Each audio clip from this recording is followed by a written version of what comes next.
Welcome to our web class discussing the first 100 days of uncertainty.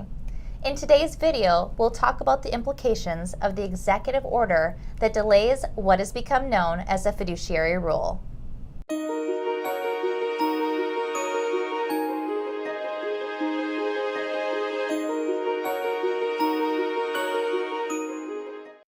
Welcome everyone. I'm your host, Kristina Gross of Filbrandt Company.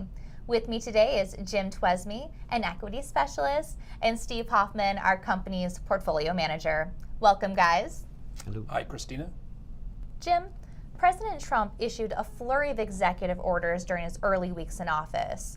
One was to instruct the Department of Labor to review the so-called fiduciary rule that was scheduled to go into effect starting in April, full implementation of January 2018.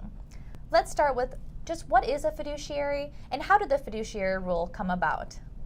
Well, Kristina, in the context of a financial advisor or financial advice, a fiduciary is someone who is legally required to act only in the best interests of his or her clients. The fiduciary rule would have required that all advisors who deal with retirement accounts such as 403B, 401A, IRAs would have been required to be fiduciaries. That is, they would not have been able to just recommend investment advice that was suitable to the client. It would have had to have been in the client's best interest. Now, the rule came about because the Obama administration was concerned that certain advisors may have been recommending quote-unquote suitable investments, but investments that had very high commissions, very high expenses, and in some cases these expenses were not fully disclosed. In fact, the Obama administration issued a report in 2015 that suggested or estimated that excessive fees totaled $17 billion per year. Steve, if an investment is suitable for a client, what's wrong with recommending it to a client? What is the difference between advising at the highest fiduciary standard like Filbrandt Company versus suitability standards? I think the best way to answer your question is with a simple example. Let's say a client needs a small cap mutual fund added to their portfolio for diversification purposes. Fund A might appear to be the best performing and best fund overall after a thorough analysis. Fund B might be comparable and happens to pay a fee back to the broker. So in that case, a fiduciary would have to select Fund A because it's in the client's best interest. A broker, on the other hand, could still select Fund B because it is still allowable under the rule of suitability. Jim, how can a professor verify if his or her advisor is a fiduciary? Well, Kristina asked them if they are a fiduciary and if they'll put that in writing. We issued a Filbrandt report last year which had detailed language you could put in an agreement with your advisor to make sure that they act only in your best interests. If you'd like a copy of that report, please contact us. Steve, why are some financial advisory firms opposed to the rule?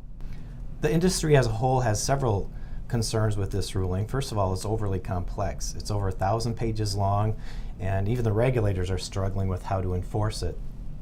Secondly, the DOL has had several lawsuits brought against it, saying they are overreaching their jurisdiction. But I think the biggest concerns are with cost and compliance burdens. Small companies in particular will struggle with that, and it could impact their clients.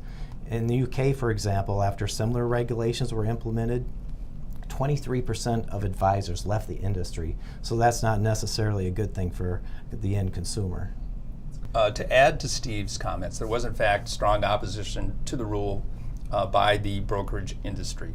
That said, there are several large brokerage houses that were preparing to implement the rule that have recently said they were going to follow through on that implementation.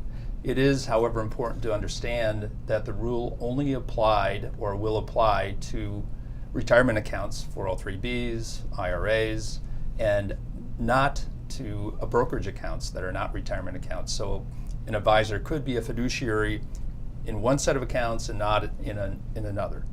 To make it clear, we're not suggesting that all advisors, non-RIAs or brokers, are not acting in the best interest of their clients. We're confident that many do.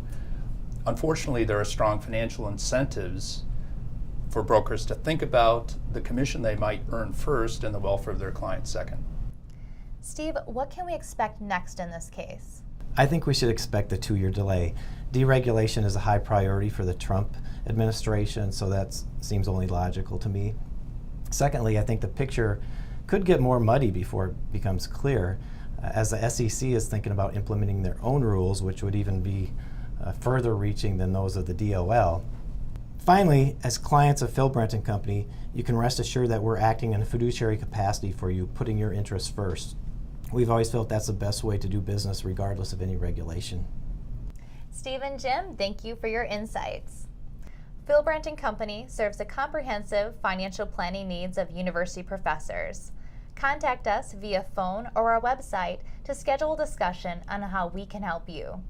Until next time, thank you for watching this Filbrandt Company video.